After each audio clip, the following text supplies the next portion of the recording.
guys, how's it going? So we're back with another video, and as you can see, I'm here in the dungeon, surrounded by the things that will probably drown me someday.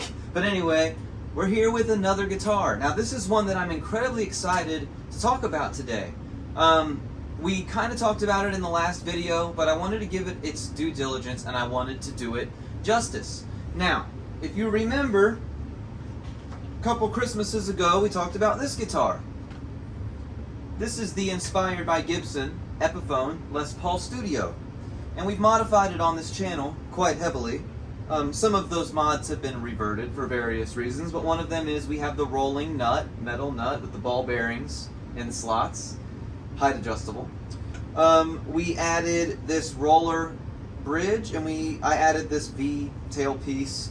I want to put it back stock eventually, but if you remember, this was really the first like real Les Paul that I ever got, and I was really excited about it at the time, and I still am excited about it today. I'm proud of that video, and I think a lot of people really liked it. In that same vein, I have right here what I consider to be my best guitar. This is my Gibson. This is a 1992 Les Paul Studio. Now somebody before me took all the finish off of it. Somebody before me put dirty fingers in it, hip shot locking tuners, a gold Nashville bridge and tailpiece. I put those clear covers on it. It's got that circuit board wiring harness thing. They installed that. I put some strap locks on it. But I acquired that one too. And I have other Gibson Les Pauls as well. I'm a Les Paul guy. Started out as a Strat guy, as a lot of us do. And then I finally got a Les Paul that I really liked, and it was that Epiphone Les Paul Studio, inspired by Gibson. Went down the rabbit hole of buying all these different Gibson Les Pauls. I was recently at Sweetwater, and while I was at Sweetwater, they had a 59 reissue, used. I picked it up and played it. I liked the idea of it, but I didn't really like it. I knew I was supposed to like it because it had the Gibson Burstbucker pickups, and it had all these different fancy things. It had like a late 50s neck profile. You know, I was supposed to love it, but I just didn't. So I went down this rabbit hole of trying to find a guitar with a 50s neck. This is what I found. This is a 50s standard Epiphone Les Paul, inspired by Gibson. At first glance, you know it's a 50s standard because of the tuners. See how the tuners have those faux ivory tips? If you really want to make sure, look at the back. If they're original and it has that shape headstock, the Kalamazoo headstock with these style tuners, it's a 50s. But the most telling way to know is it a 50s? Feel the neck. The 50s necks for Gibson and Epiphone are noticeably thicker. You might have heard somebody talk about a baseball bat style neck. Some people talk about that like it's a great thing. Some people talk about it like it's a travesty. And I really didn't know.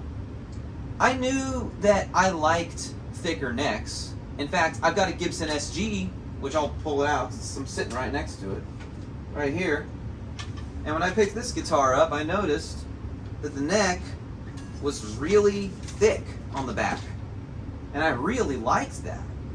And that's kind of what started this for me, was I like a Les Paul with a thicker neck. And it's funny because normally it's completely opposite, right? You have a Les Paul with a thicker neck, and SGs are known for their thin necks. This has something between a 50s and a 60s profile. It's a 2005 SG standard, Gibson SG standard. But that's kind of what got me started thinking. And I started looking at Les Pauls again, because, you know, in this hobby, once you start, you can't stop. It just goes on forever, right? And the Gibson SG Standard 50s, they're a little bit expensive. They're around $1,500 used. But I found this one, used for less than $300. And I looked at it and said, how bad can it be? I can return it if I don't like it. It was on Guitar Center used. So I bought it. And as soon as I took it out of its box, sat it on my lap on my couch upstairs and felt the neck and felt the way it felt, I was in love with it immediately. Now, I own 5 Gibson Les Pauls.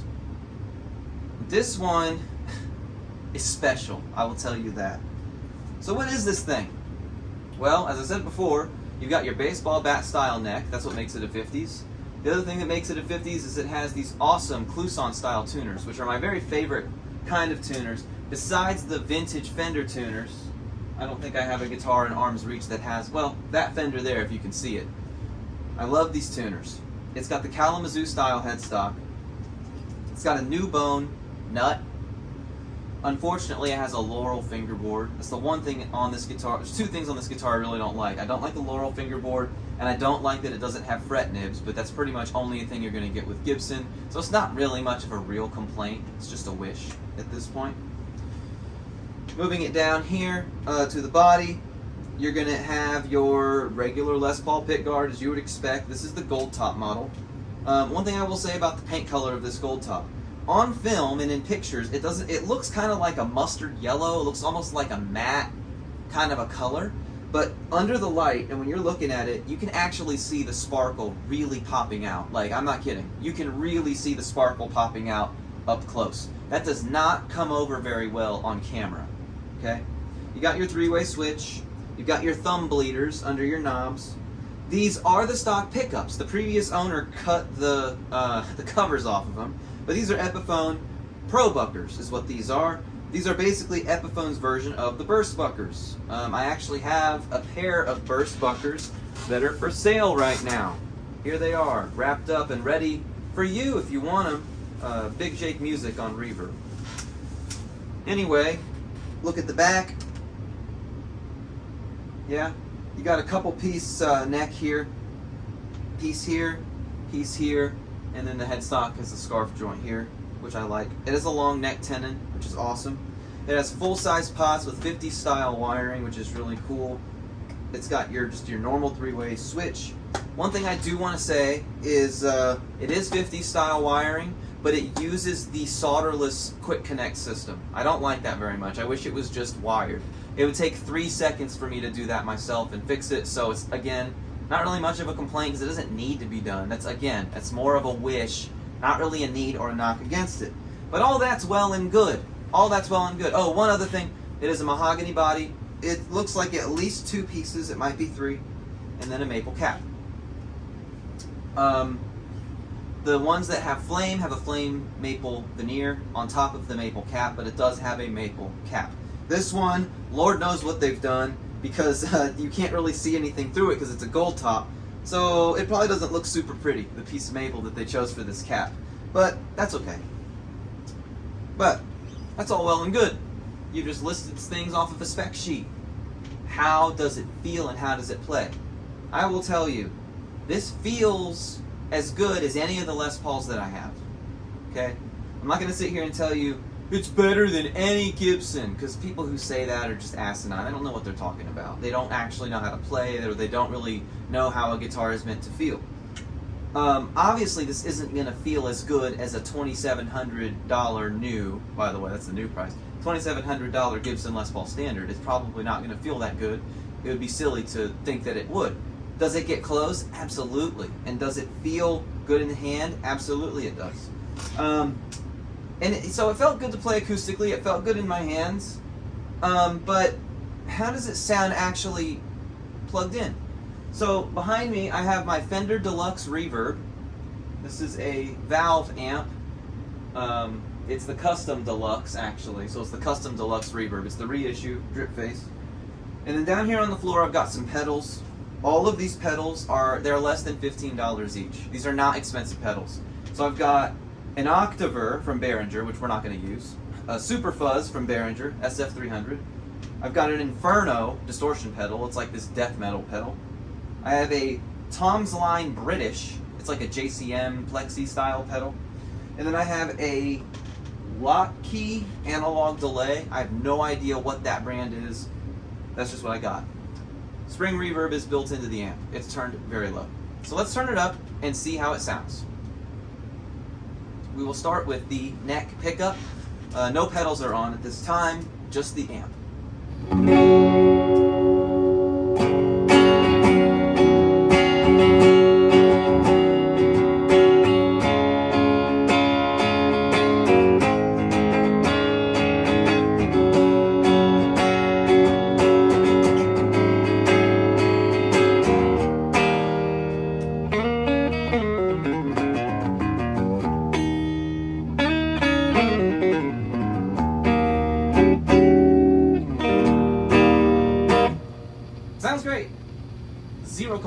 sounds perfect.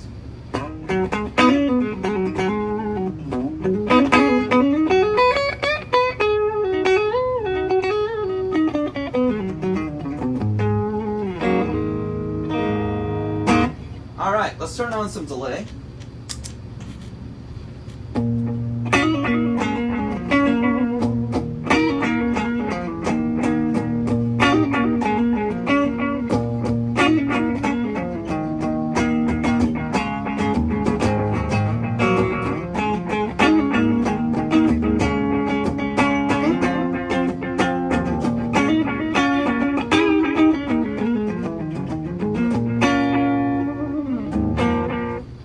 Sounds pretty good. Let's flip it to the bridge.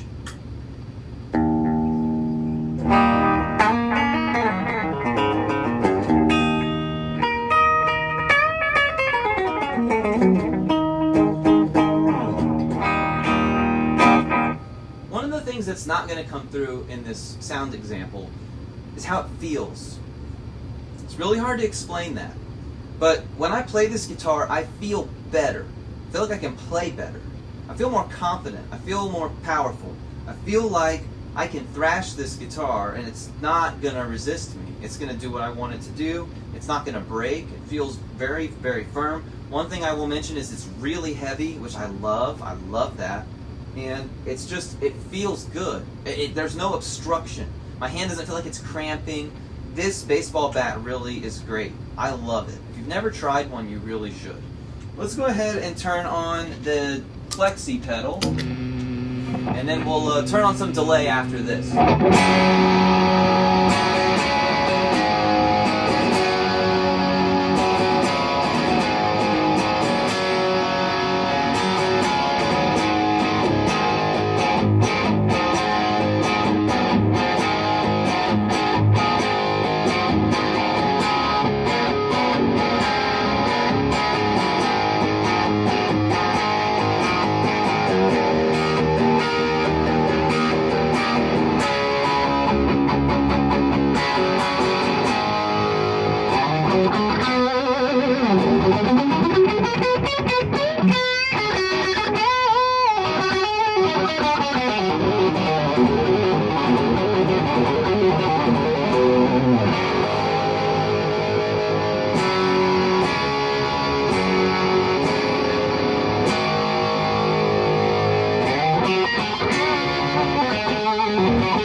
That's great.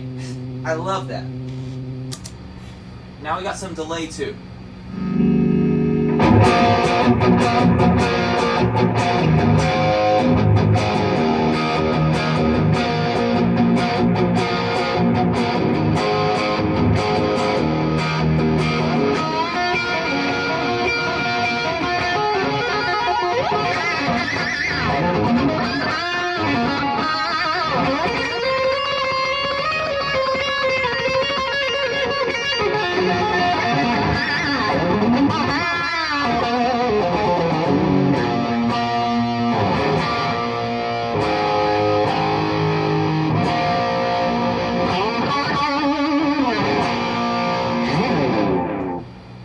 It feels almost effortless, like the way that you can play this guitar.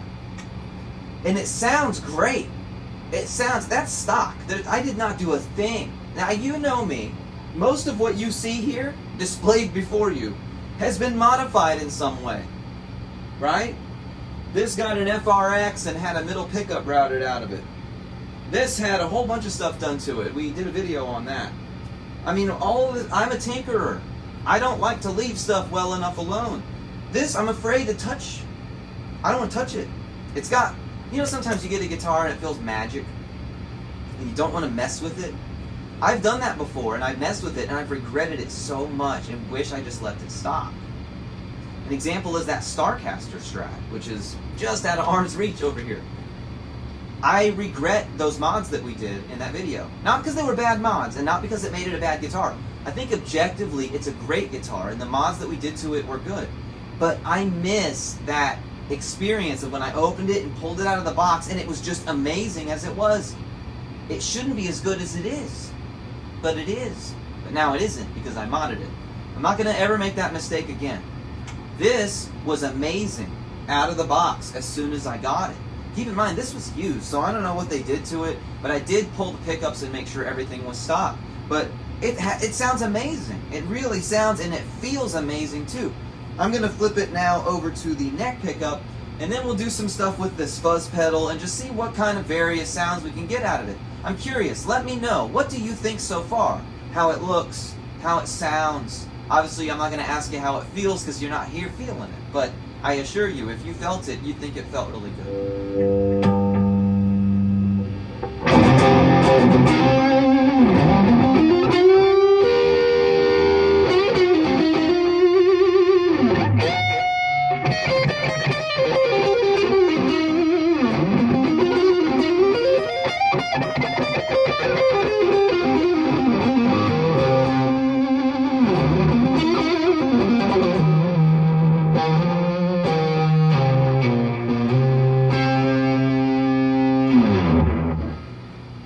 Got it.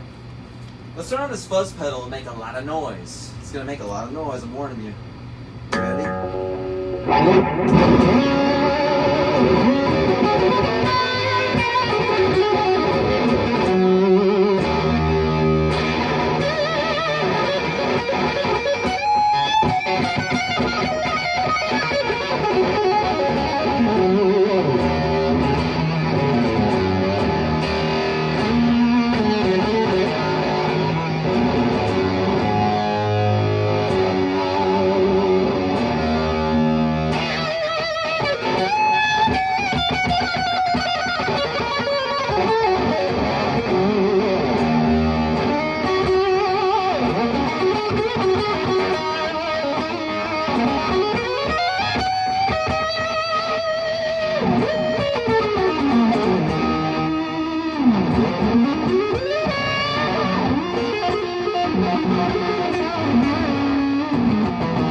Turn that plexi pedal off. I think it's causing a lot of noise.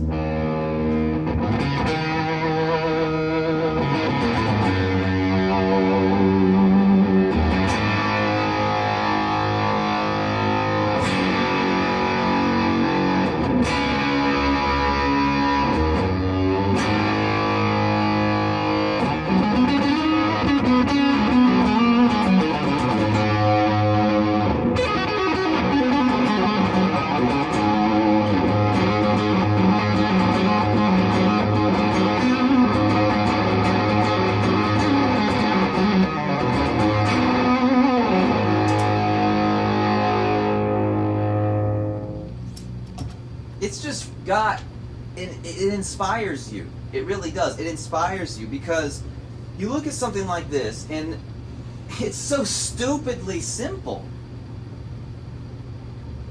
You don't have a trem to worry about. You don't have a locking nut to worry about. You don't have locking tuners to worry about. It is what it is. It's at its most basic and purest form. And I'm not going to say the CHIBS word right now because we already got a little bit of that out last week. But I will say that this guitar really nullifies a reason to go for something like that. This guitar is something that can inspire you. If you don't own a Les Paul with a 50s style neck, and you're not ready to go spend $1,500 for a used Gibson 50s, get one of these. You will be happy with it. Unless you have really small hands, I would encourage you to go try one in a store first, but you really can't go wrong. I can't recommend this enough. I mean, I hate to say this. My guitar collection probably is in the 5 figures as far as value, and I think this might be my favorite. I think it might be my best playing. I mean, I have Gibson Les Paul that's worth over $2,000. I've got 3 or 4 Gibsons behind me. I got another Gibson in a case out there. I've got 2 or 3 American Fenders over here. I mean, if you ignore all of that, you know, this feels the best. It's so weird to even say that. It's shocking what they were able to do with this guitar. This Inspired by Gibson line is the very best thing Epiphone has ever done, and as far as I'm concerned. I'm 2 for 2. I got this Studio over here, and I got this. Now, am I going to say that there's no reason to buy a Gibson? No, I'm not, because I guarantee you if I had a 50s Gibson Les Paul here, it would be my favorite. But this one right now is my favorite. You really can't go wrong. And I can't stop playing it. I really can't.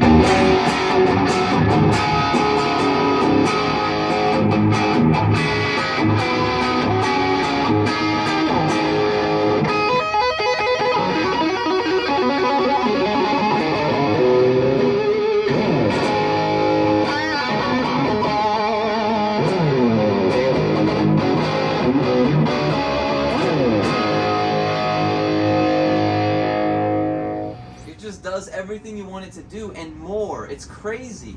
It is so crazy. It is so fun to play. And I should have ended the video by now, but the only reason I'm still talking and the reason I'm still doing this is I'm serious. This thing is amazing. Go try one.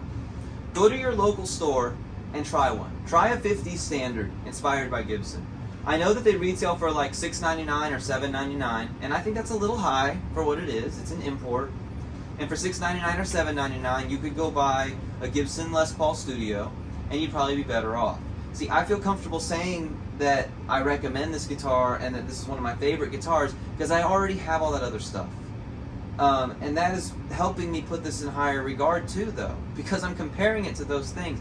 Do I regret spending the money on those nicer things?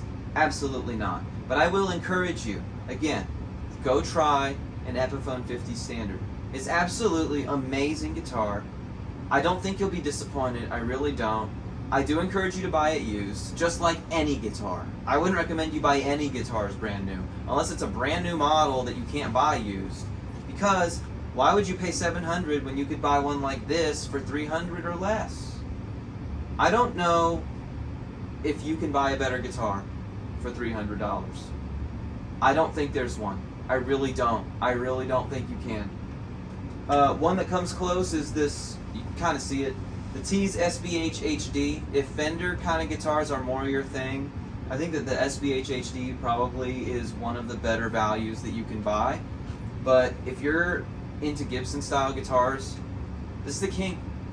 I think the Kramer Barretta Special has been dethroned as the best value guitar. I think the West Creek Revenge has been dethroned as the best value guitar. Now, I know we're talking about new, those two get to keep their crown. But if you're talking about dollar for dollar, buying one of these used, I don't think can be beat. So thank you very much for watching. I appreciate all of you. Please like and subscribe. Please join the Discord if you haven't already. There's a link in the description below. Thanks again for watching. See you next time, and keep on rocking.